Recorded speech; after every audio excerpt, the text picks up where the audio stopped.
নমস্কার বন্ধুরা, বাস্তু ভিশনস উইথ সুস্মিতার আরো একটি এপিসোডে আপনাদের সকলকে স্বাগত জানাই। কেমন আছেন আপনারা? দেখুন, ভালো থাকার জন্য তো আমরা সবাই চেষ্টা করি, প্রত্যেকেই কিন্তু সারাদিন লড়াই করি। আমাদের এই লড়াইটা কিন্তু সমস্ত কিছু নিয়ে। আসলে বাস্তু এবং অ্যাস্ট্রোলজি এমন দুটো সাবজেক্ট, এই সাবজেক্টটার সাথে কিন্তু জীবনের প্রত্যেকটা পর্যায়ে জড়িত রয়েছে। মানুষের ভালো থাকা তার সাথে ওতপ্রোতভাবে জড়িত। কারণ মানুষ ভালো থাকবার জন্যই কিন্তু আমাদের এই কনসেপ্টগুলোর কিন্তু হেল্প নেন। আজকে ধরুন আমি দীর্ঘ অনেক বছর ধরে প্র্যাকটিস করছি। আমার এই 24 বছরের প্র্যাকটিসের মধ্যে আমি কিন্তু বিভিন্ন ধরনের মানুষকে দেখেছি, বিভিন্ন সমস্যার মানুষকে দেখেছি। আবার সেই সমস্যা থেকে বেরিয়ে আসবার পর মানুষের তার কি প্রতিকৃতি, মানে তার যে প্রতিক্রিয়াটা হয় সেটাও কিন্তু দেখেছি।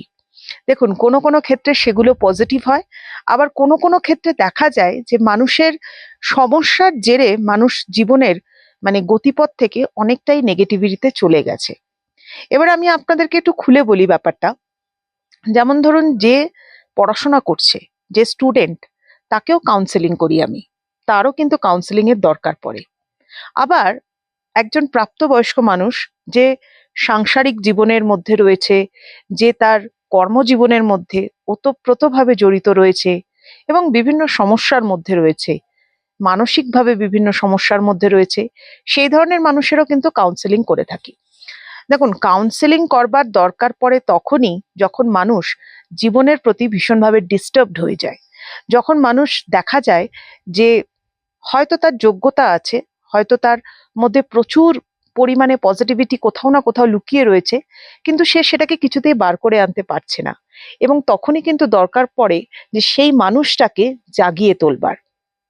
এবং একটা মানুষকে জাগিয়ে তোলবার জন্য শুধুমাত্রই তাকে কিছু অ্যাপ্লিকেশন দিয়েই যে ঠিক করা হয় তা কিন্তু নয়। একটা মানুষকে জাগিয়ে তোলবার জন্য তার ভেতরের যে মানে তার সাবকনশিয়াস মাইন্ডের মধ্যে যেগুলো রয়েছে সেগুলোকেও কিন্তু জাগিয়ে তুলতে হয়। অনেক সময় পরিবারের লোকেরাই সেটাকে করে ফেলতে পারে, আবার অনেক সময় পারে না। আজকে হয়তো অনেকে ভাবছেন যে সুস্মিতা বাস্তু আর অ্যাস্ট্রোলজি থেকে একটু সরে গিয়ে টিপস বা টোটকা না বলে এই ধরনের কথাগুলো কেন বলছে। কারণ এই ধরনের কথাগুলোর কিন্তু অনেক বেশি গুরুত্ব রয়েছে আমাদের ভালো থাকার সাথে। কারণ আপনি যদি মানসিকভাবে ভালো থাকেন, তাহলে কিন্তু আপনি আপনার কর্মটাকেও ভালো করে করতে পারবেন।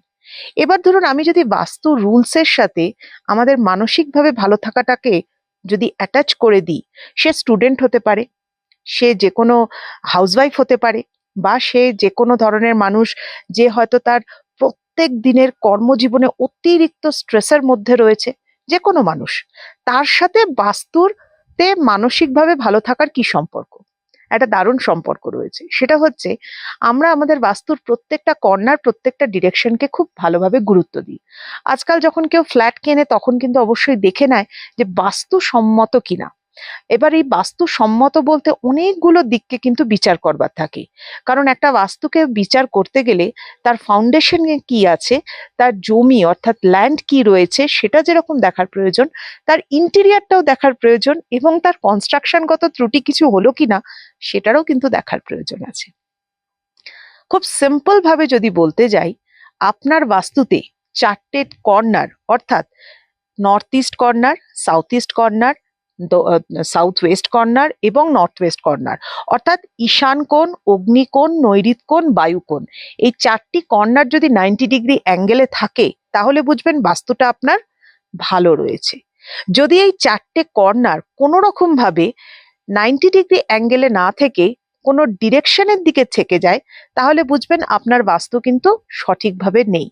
অর্থাৎ বাস্তুকে ভালো রাখতে গেলে, নিজের অরাকে ক্লিন রাখতে গেলে, নিজের মাইন্ডকে ফ্রেশ রাখতে গেলে, বাস্তু সম্মতভাবে থাকতে গেলে এইগুলো হচ্ছে বেসিক পয়েন্ট, সেগুলোকে কিন্তু মাথায় রাখতে হয়।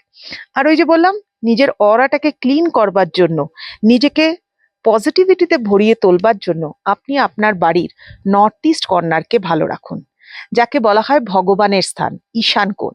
ঈশান কার নাম নিশ্চয়ই আমরা জানি। ঈশান হচ্ছেন ভগবান শিবের নাম।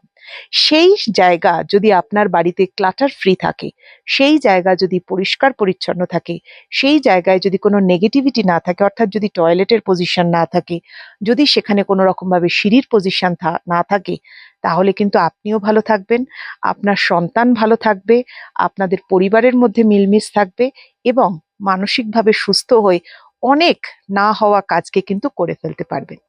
যদি আপনাদের এই ধরনের অনুষ্ঠানগুলো ভালো লাগে, যদি ভালো লাগে তাহলে কিন্তু অবশ্যই আমাকে জানান। আগামী দিনে ফলো করতে থাকুন বাস্তু ভিশনস উইথ সুস্মিতা।